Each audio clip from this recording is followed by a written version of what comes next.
flor espinha do meu coração. Lá pro meu sertão eu quero voltar. Beira a madrugada, quando a passarada, fazendo alvorada, começa a cantar. Com satisfação, arreio o burrão, cortando estradão, sai a galopar. E vou escutando o gado berrando, sabia cantando no Jequitibá.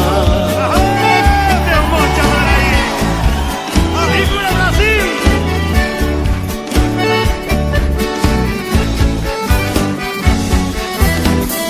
Por Nossa Senhora, meu sertão querido, vivo arrependido por ter te deixado.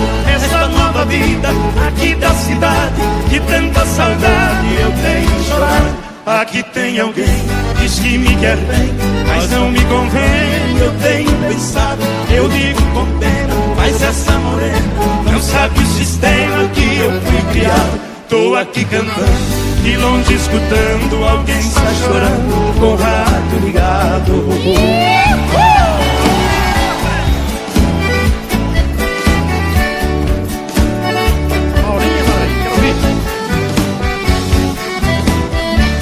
Saudade imensa do campo e do mato, do manso regato que corta as campinas. Aos domingos eu ia passear de canoa nas lindas lagoas de águas cristalinas. Que doce lembrança daquelas festanças onde tinha danças de lindas meninas.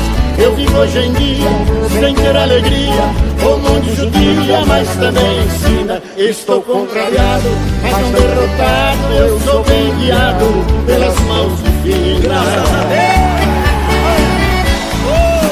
É o Monte Amaraí cantando. Chega, moça.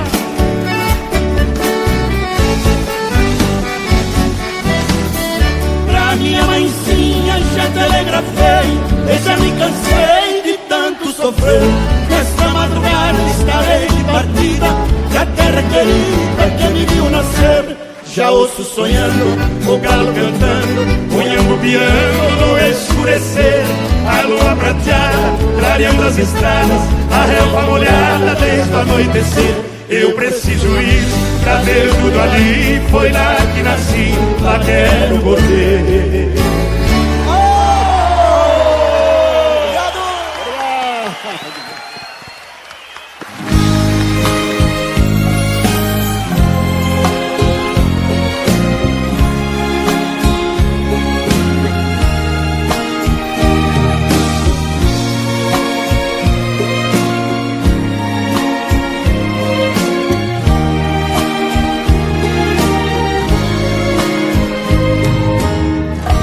É calor de mês de agosto, é meado de estação. Vejo sobras de queimada e fumaça no espigão. Lavrador tombando terra, dá de longe a impressão de losangos cor de sangue desenhados pelo chão. Terra tombada é promessa de um futuro que se espelha. O quarto verde dos campos, a grande cama vermelha, onde o farto das sementes faz brotar de suas covas o fruto da natureza, cheirando a criança nova.